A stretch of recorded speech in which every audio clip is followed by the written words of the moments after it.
A lettura deste 21º domingo do anno apresenta uma aparente contradição. Di fatto, seja na primeira leitura de Isaías que no Evangelho de Lucas, se fala da salvação oferecida para todos os povos. E no mesmo tempo, o Evangelho de Lucas, capítulo 13, 22-30, fala de uma porta estreita pela qual precisa passar. Aliás, se fala exatamente de um combate. Esforçai-vos para entrar pela porta estreita. Sim, de fato a vontade do Pai é que todos sejam salvos. É surpreendente, porque Isaías fala da salvação para todas as gentes. E as gentes, para Israel, eram os pagãos, que de fato, aparentemente seriam excluídos da salvação, pois Israel é o único povo escolhido. Mas Isaías fala exatamente de que virão de todos os lugares, de todos os povos e línguas. Virão e verão a minha glória, diz o Senhor.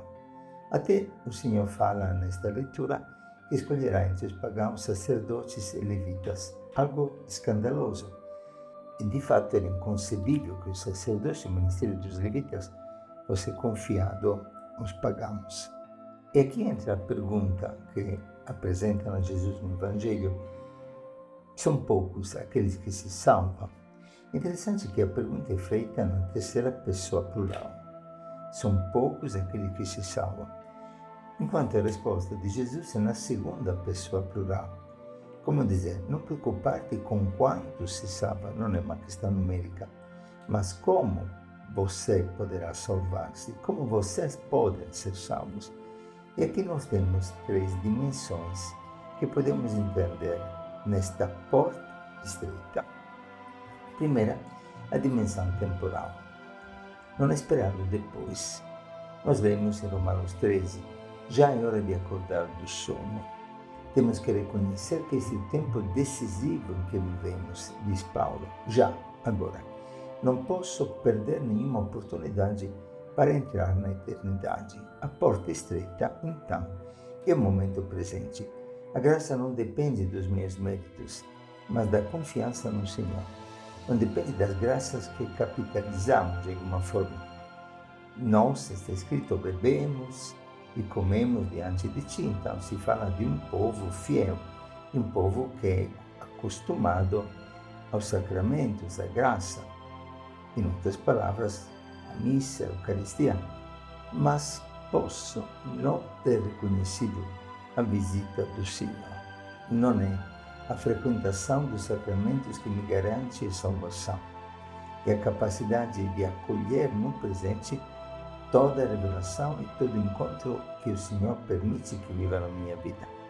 Interessante que em Mateus 25, a partir do versículo 31, por 43 vezes, em 15 versículos apenas, Jesus repetirá: eu estava com fome, eu estava com sede, eu estava preso, eu estava peregrino, estava enfermo, e tudo aquilo que vocês fizeram a um desses pequeninos, a mim o fizeram. Em outras palavras, não posso perder nenhuma visita do Senhor, nenhuma oportunidade de amar, pois, como sabemos, quem ama passa da morte para a vida, de São João na primeira carta. Em outras palavras, a eternidade começa agora, quando amo no presente, eu me fixo na eternidade. O demônio sempre nos tentará para que ficamos presos nos traumas do passado ou preocupados para o nosso futuro, para que perdamos o único momento presente em que Jesus se faz presente na nossa vida. Uma porta estreita e, de fato, o demônio do depois te levará sempre a pensar: não, depois faço isso, depois faço aquilo, depois me confesso, um dia vou me converter. Mas chegará um momento que será tarde. E como lemos na parábola deste domingo, uma vez que o dono da casa se levantar e fechar a porta, vós do lado de fora começareis a bater. Ele responderá: não sei de onde sois. Muito triste, porque realmente não saber de onde sois significa não sei de onde vocês foram gerados, de quem foram gerados. E São João, no prólogo do Evangelho, diz que aqueles que não pela carne, nem pela vontade do homem, mas de Deus foram gerados, estes realmente reconhecem o Verbo feito carne e acolhem o Verbo feito carne na própria vida. É interessante que o patriarca Atenagora da Igreja Ortodoxa dizia assim: não doem as flores para tua esposa no dia do enterro, doem enquanto vive. Sim, não perdemos na vida a oportunidade de amar, pois a vida passa rapidamente e a porta será fechada. Uma segunda dimensão desta porta estreita é a humildade, a capacidade, em outras palavras, de reconhecermos pecadores. A salvação é para quem se sente perdido, não para os justos. Pascal, grande filósofo, dizia que tem duas categorias de homens: aqueles que se reconhecem pecadores, aqueles que se sentem justos e que não sabem de serem pecadores. A presunção de sentir-se melhores dos demais, aqueles que se acostumam à graça de Deus, aqueles que comem e bebem com o Filho do Homem, quem pensa de ser salvo só por causa da eleição e olha para os outros como que excluídos da graça e não consegue entrar então pela porta estreita, a porta da humildade. Basta lembrar aqui a parábola do fariseu e do publicano, o fariseu que se achava perfeito, pois observava a lei com cuidado e julgava os outros como pecadores, e o publicano, que estava no fundo e não tinha coragem de aproximar-se do Senhor, se achava pecador, não tinha nem coragem de levantar o olhar, mas este saiu justificado, enquanto o fariseu não foi acolhido na sua oração hipócrita. Santa Miriam de Belém dizia assim, que de fato no inferno tem todo tipo de virtude, fora a humildade, e no paraíso todo tipo de pecadores, fora os orgulhosos. Precisamos refletir sobre isso. Quem não se surpreende pelo Deus do impossível, quem pensa de merecer a salvação, trata o Senhor como meretriz. Ele se sente seguro pelos próprios méritos, mas meretriz significa prostituta, aquela cujo amor se compra, se paga. Deus não é assim. Deus é pura graça, pela graça que somos salvos. À medida que me reconheço pecador, então, como dizia Jesus para Santa Faustina, tenho direito à misericórdia de Deus. Quem se acha sempre certo, que nunca duvida de si, que não acolhe o parecer dos demais, sempre acha de ter toda a razão e é disposto a perder o irmão para não perder a própria ideia e a própria razão. Este se afasta da salvação, se acostuma às práticas religiosas, se sente seguro nas suas virtudes, na sua perfeição e nunca pede perdão para os irmãos. A humildade, o saber pedir perdão, duvidar das próprias ideias, tudo isso nos torna humildes e capazes de crescer a cada dia espiritualmente. E ainda mais interessante que no Evangelho se cita Abraão e Isaac e Jacó, pois o nosso Deus é realmente Deus do improvável. O Deus que tornou Abraão, que não podia ter filhos, pai de uma multidão. Escolhe Isaac, que não foi primogênito. O primogênito de Abraão foi Ismael, e escolhe Jacó, que acabou acolhendo a primogenitura que Esaú perdeu por um prato de lentilhas. Em outras palavras, a graça não se compra, se recebe de graça. Os judeus dizem que o Senhor sempre está à porta e bate, e que basta abrir uma pequena fenda, como a ponta de uma agulha, e o Senhor logo entra com carros e cavalos. Esta pequena porta é a humildade de quem sabe de poder contar unicamente na graça do Senhor e de não ter nada de seu para apresentar. A eleição não é um direito, é uma obra gratuita de Deus. Todas as vezes que nós celebramos a missa, repetimos a escola da liturgia.